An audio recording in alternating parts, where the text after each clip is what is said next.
the Schmooze with Avi. Sounds good to me.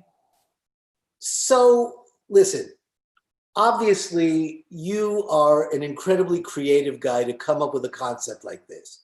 Even the idea of taking a 1902 historical story about a kosher boycott, meat boycott, that I had never heard of, most people I know never heard of, is amazing. I mean, you know, and then to turn it into this. How did you figure this out? When did it occur to you that you could, first of all, when did you learn about the story? And secondly, when did you decide to turn it into this? Well, there's a lot in there. As they say on CNN, there's a lot to unpack. I discovered the story in 2016, and I saw a framed article with the headline 1902 Kosher Beef Boycott, and I was drawn into that in a very big way. And then I did some research, and I discovered it was just a really rich story with a lot of opportunity. But I was in the middle of doing something else, as I had said in the preview. I was writing another TV show, and I just didn't have the time for it. And so in 2017, when I finished my other project, Exile, I came to work on Boycott, and I spent a year researching it. So 2017 was all research and reading and looking at it and deciding that it was an unbelievably rich story that had so many fantastic elements in it. And so then I started writing it in 2018. And I originally started to write it as a feature film because that's what I thought it would be. It seemed like it would, Right. it would work. Absolutely. It would work for a feature film. Right.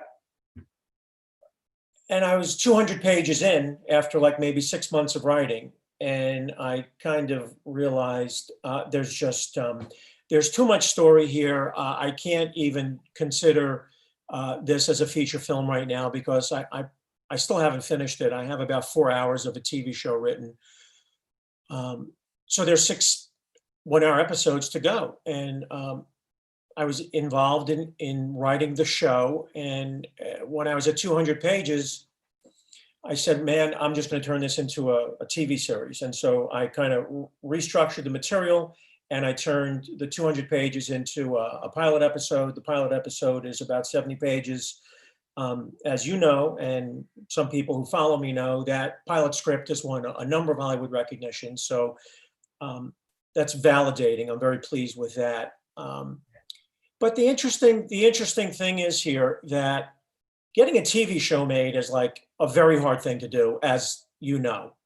And then I decided to do something crazier, which was one night I had this just crazy idea after living with this entire project and everything about it and being in New York City at that time, in that period, in that world, which I find fascinating. And I think a lot of people find fascinating because there's a lot of TV and there's a lot of theater set around the Lower East Side, New York City, in that era. And I thought, you know, this would make a really cool stage play. All right, so I had this kind of like vision for it to be a stage play, but not just a stage play, but a musical. So I was like profoundly influenced by Lin-Manuel Miranda's, obviously the show Hamilton. I mean, it was extraordinary. It was revolutionary. It was breakthrough. It was hip hop. It was now. It was everything that we all know it was. And I somehow had some like incredible notion that I would take this story and turn this into a hip hop musical. Now, have I ever written a musical? No. I've written lots of TV, and I've written all sorts of things. I mean, for the majority of my adult life, I've been in the film and TV business, and I've written and produced pretty much everything there is to write and produce, but I never wrote music, but I've been around the recording studio quite a bit.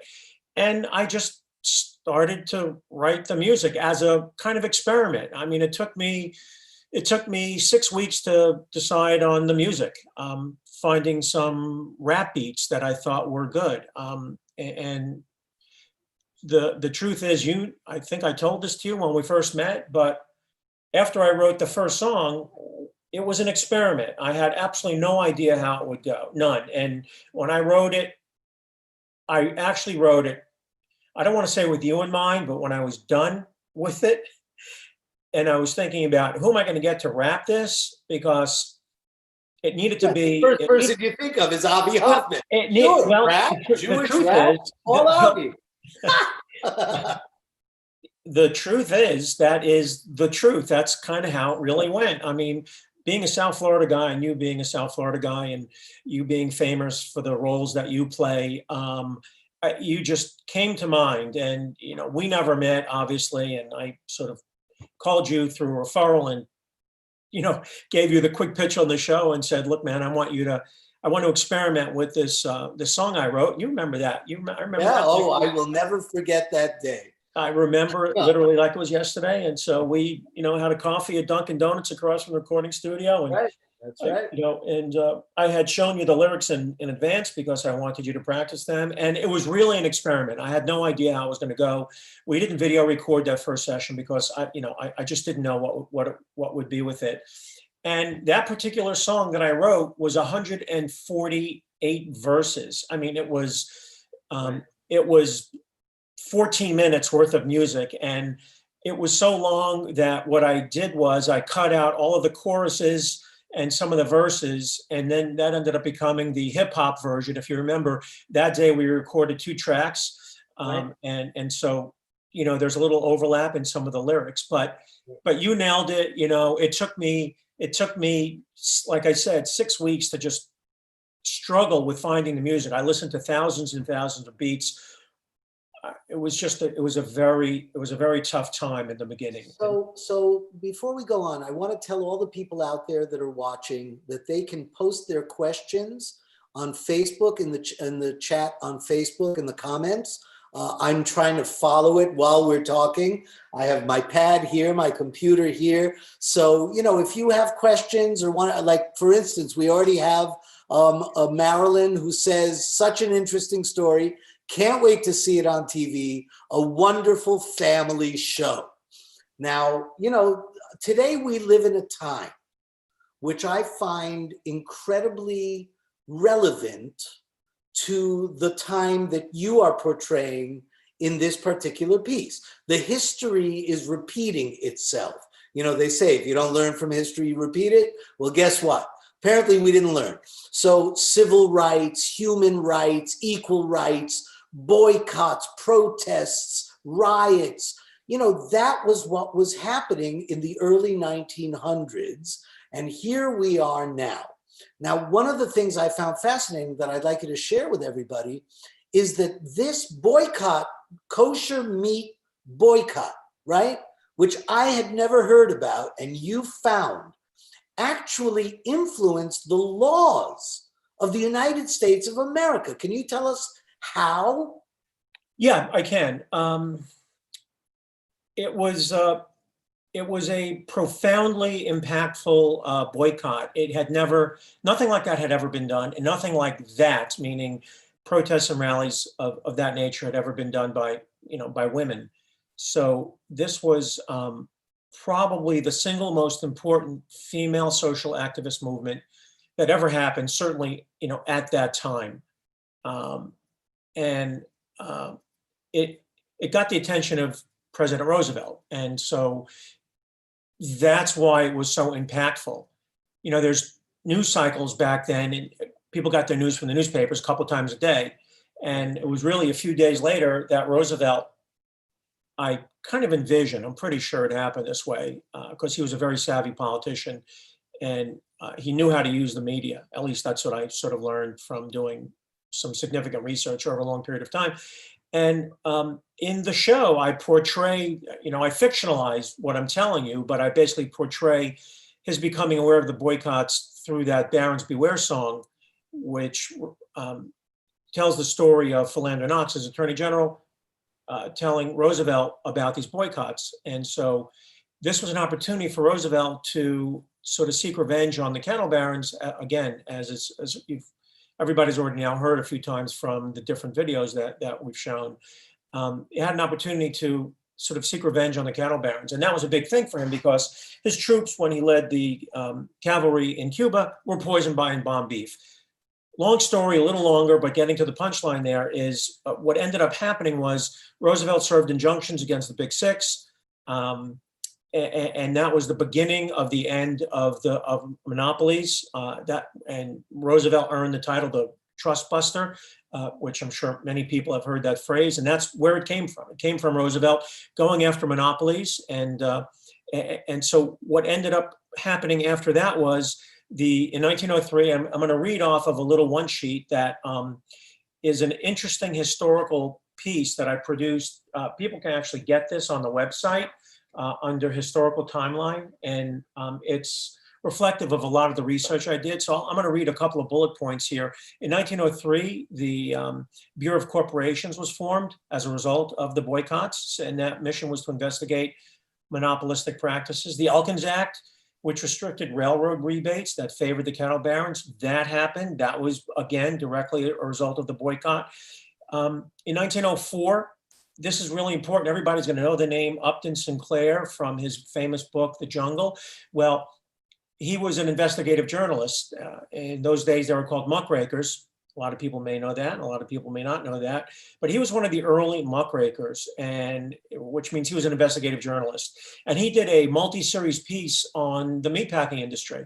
And naturally, that led to the publishing of his book, The Jungle, which I'm sure most everybody now knows. And then in 1905, the Supreme Court versus Swift and Company basically declared the monopolies are in fact a trust. They have to disband. Hold on, there's more. And it was, again, this is part of the fascinating thing between these links from these women and what they did and what happened in our country. So a couple of years later, in 1906, the Federal Meat Inspection Act was implemented, and that made it a crime to adulterate meat. You could thank Fannie and Sarah for that.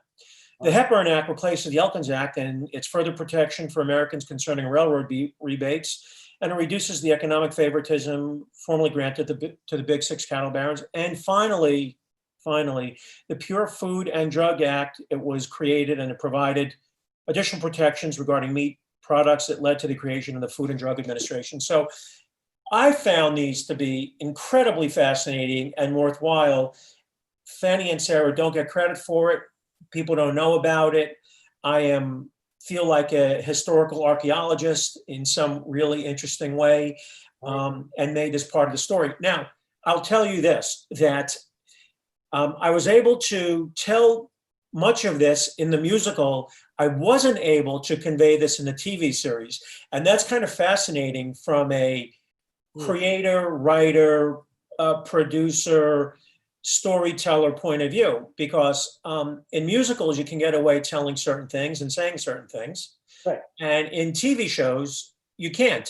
And in the musical and in the lyrics, I was able to provide exposition, essentially, because lyrics are exposition. And so I was able to provide exposition to, a fun, hopefully enjoyable hip hop beat. And really, it's a history lesson. And that's what Hamilton was. And I thought, well, Hamilton is a history hip hop rap thing. I'm going to do a history hip hop rap thing. And that was kind of how all of those pieces came together and what my thinking was going into it. Very cool. Dave Corey is watching. Hey, Dave. He writes, fun challenge for me, senior rapper. Hope this project makes it. Lots of respect. Look, I'm not a rapper, obviously, and I don't pretend to be.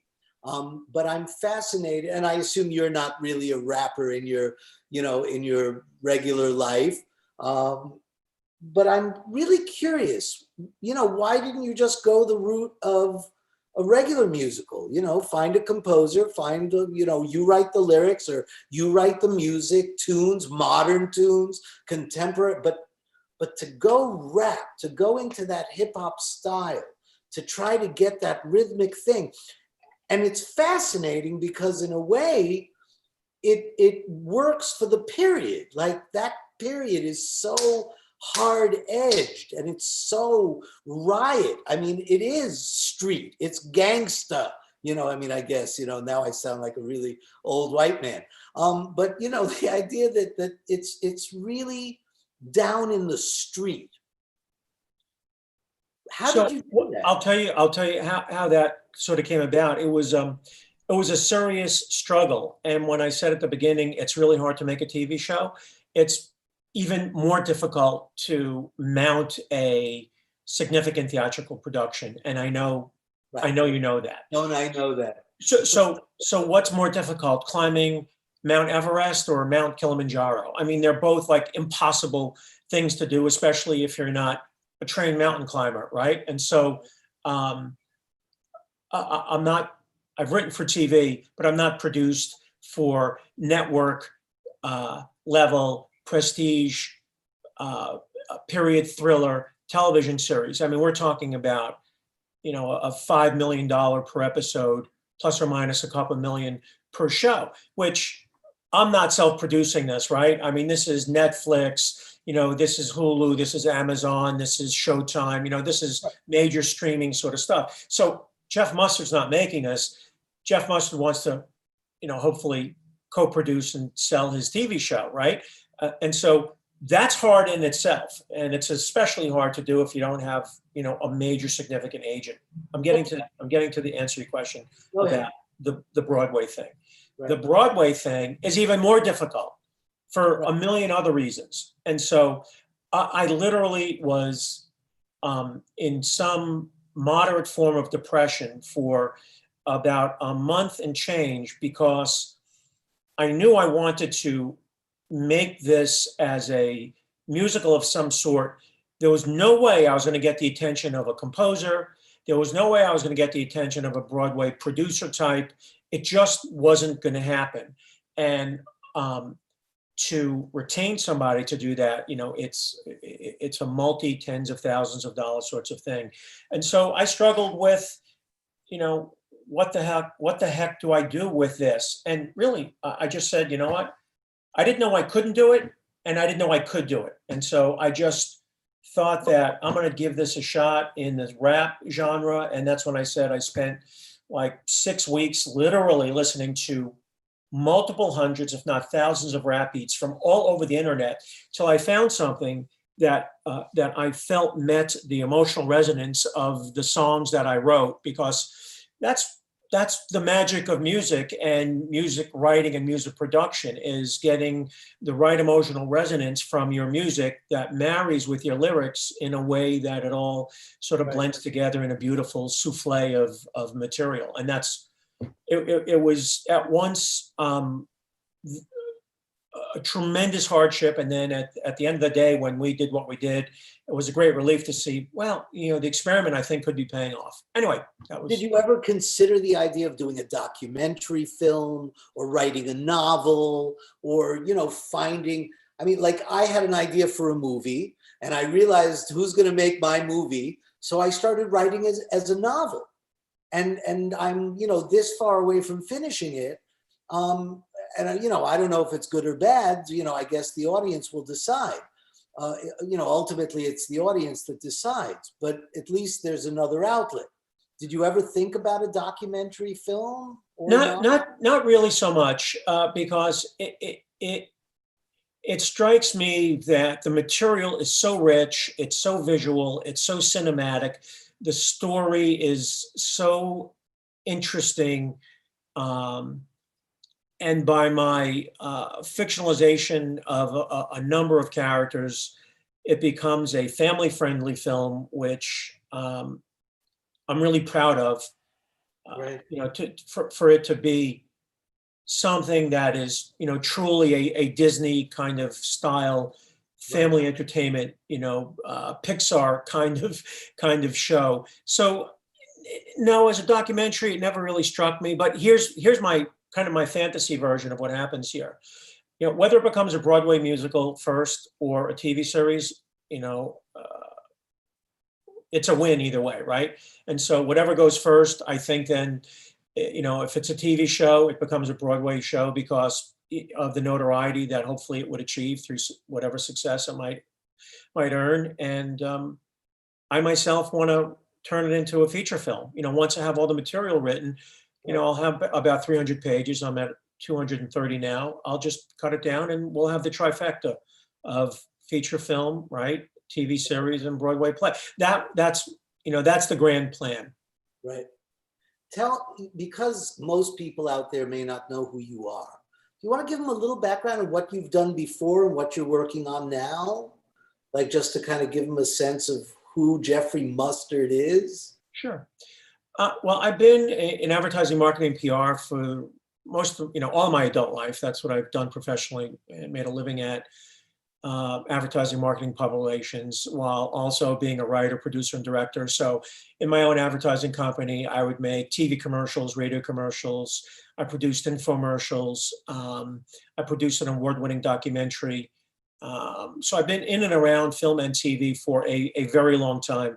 I was in a couple of made-for-TV films back in the early 90s that were, I think, on Showtime or Cinemax or something like that.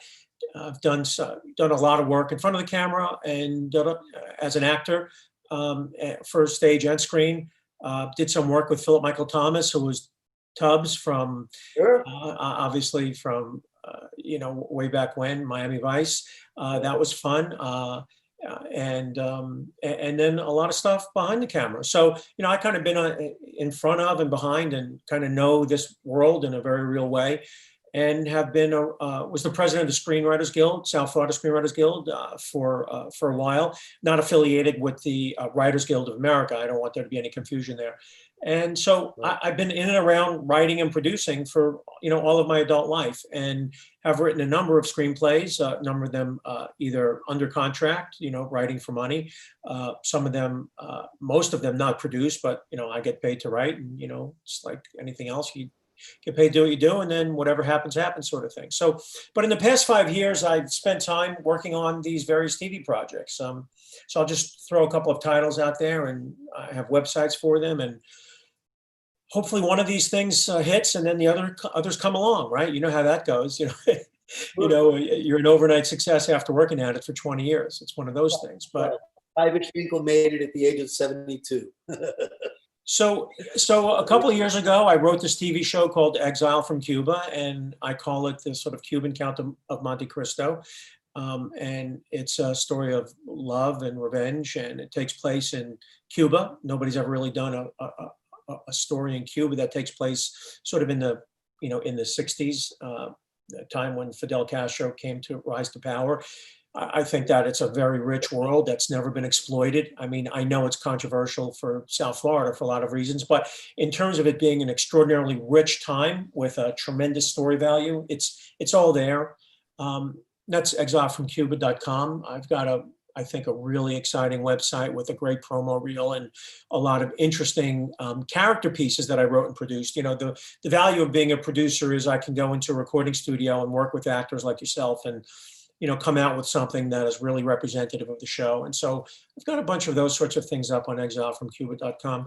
But most recently, I know you're familiar with my George Floyd tribute song that I wrote when I became outraged by the George Floyd incident.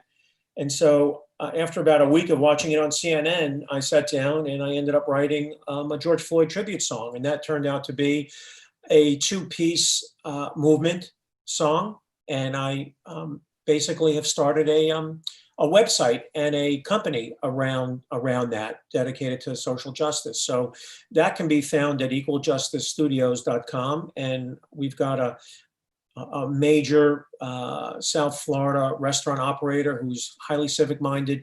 He fell in love with the music and decided to make a music video. CBS News produced a news piece about it when we were shooting it last week, and we're going to use that as a fundraising vehicle for a gentleman named Corey Jones, who's a Black man that was killed in 2015. He was a drummer in a band here in Delray Beach, and he got shot and killed while he was stuck on the side of the road in 95 in Palm Beach. And so we're going to be promoting a statue memorial for him. And so we're looking forward to that. The Jones family's behind it. It received national recognition when Corey was shot, and Ben Crump, the attorney who is pretty prominent on TV with a lot of these murders, was involved in that. So that's happening. There's a lot happening for me in the music world now. I never really thought that would be the case, but I'm excited. I'm excited about music because you know what?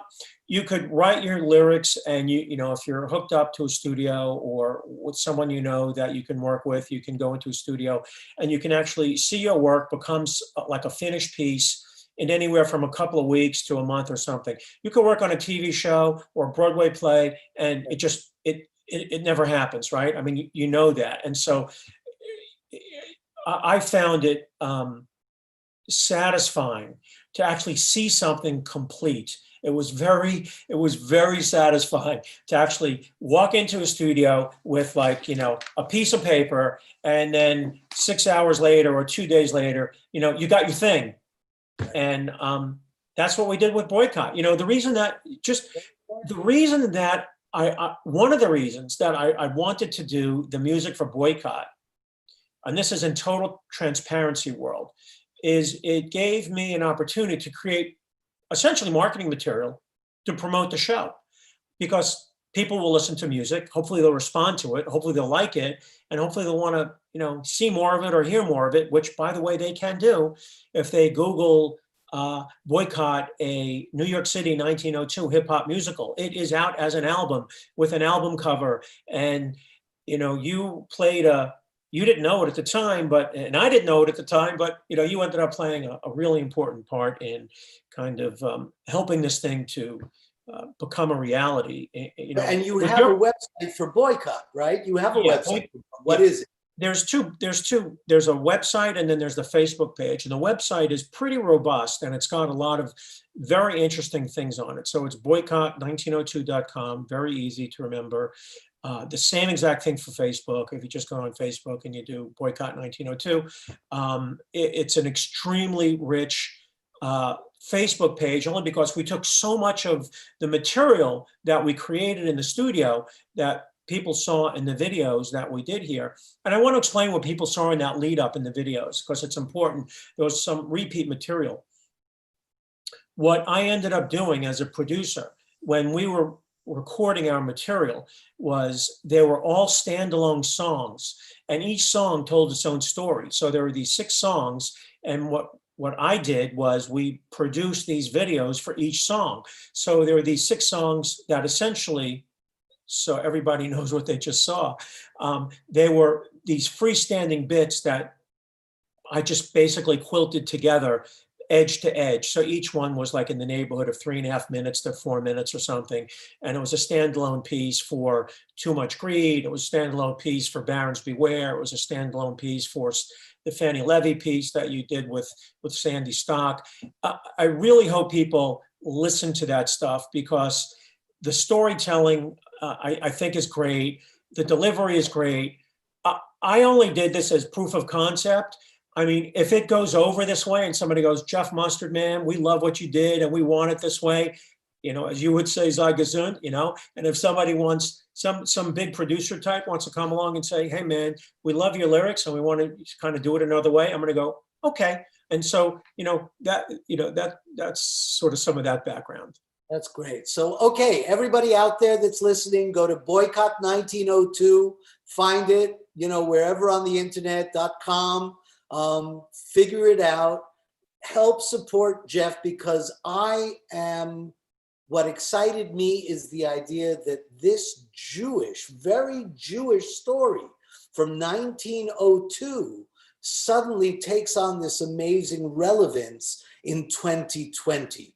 And being presented in a way that not only renews the history, which is what I really want to see for all of us, to relearn this amazing history, but also see it in a contemporary way that can appeal across generations. So get out there. Thank you, Jeff. I'm very excited to be a part of it. Thank you. Thank you. And I'm really proud that you allowed us the opportunity to present this as part of our international virtual Why I Love Yiddish Fest 2020. And likewise, a pleasure. Thank you, Avi. Thank you, Jeff. I'll see you soon. All right, take care, my friend. So for the rest of you guys out there, don't go away. I want to just thank our sponsors, the Betsy Hotel. I want to make sure that you know that we are working with the University of Miami, with the Miller Center and the Feldenkrais program. We are streaming through restream.io, which is really wonderful, YaakovHeller.com and Gallery 22. And so we are working with some great people. We have a survey. This particular piece is also part of our Liberation Commemoration programming. And so we are on a grant from Miami-Dade County, and we would like you to take a survey that gives us a sense of how you like the pieces that you're seeing, what you think of our festival, and what we could do better. Also, you can, all of our festival programs for the entire week are free, but they're not free to the organization, they're just free for you. So if you like what we're doing, please help support our work. Go to whyilovejewish.org and /donate, and you can support us in any amount, whatever you feel comfortable with. Tomorrow we have a full day starting at 11 o'clock in the morning with Es Gesundheit. I'm wearing my Yiddish t-shirt. So Es Gesundheit, eat in good health. That starts at 11 o'clock. Then we have an amazing film premiere, an internet film premiere called The City Without Jews, which is also an old film renewed with music by Alicia Svigals and Donald Sosin, with a live Q&A after. Then we have another world premiere called Kisses for Ellen, The Adventures of a Jewish Marine in World War II and the little girl who saved his life. And that's by our friend Dave Corey, who actually was part of Boycott. Then I will be doing a concert called Joe Papp at the Ballroom. And then I'll be doing a live program from the Betsy Hotel, introducing you to my mother's book, her memoir, Agreed Apart, by Professor Miriam Hoffman. And finally, at the very end of the day at 10 p.m., we'll be doing an award-winning internet premiere of a Yiddish horror movie called Shehita by Dean Gold. Shechita means sacrifice or slaughter. And so Dean Gold, the director and writer, will be with us, and I will be interviewing him as well. Ladies and gentlemen, thank you so much for spending the day with us. And here are a couple of messages from our sponsors, and we'll see you tomorrow.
My name is Yiddishkayt.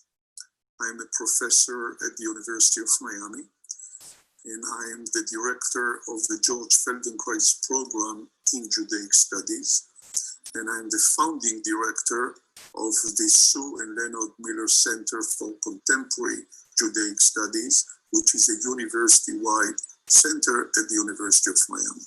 If we look today at the Jewish world, the Jewish communities in most countries still have segments which adhere to the old definition of who is a Jew, But much larger segments today consider themselves Jewish because they are part of a tradition, part of a culture. One such important element has become known more recently as Jewish peoplehood, a subject which is of great interest to me personally and to the programs which I am developing.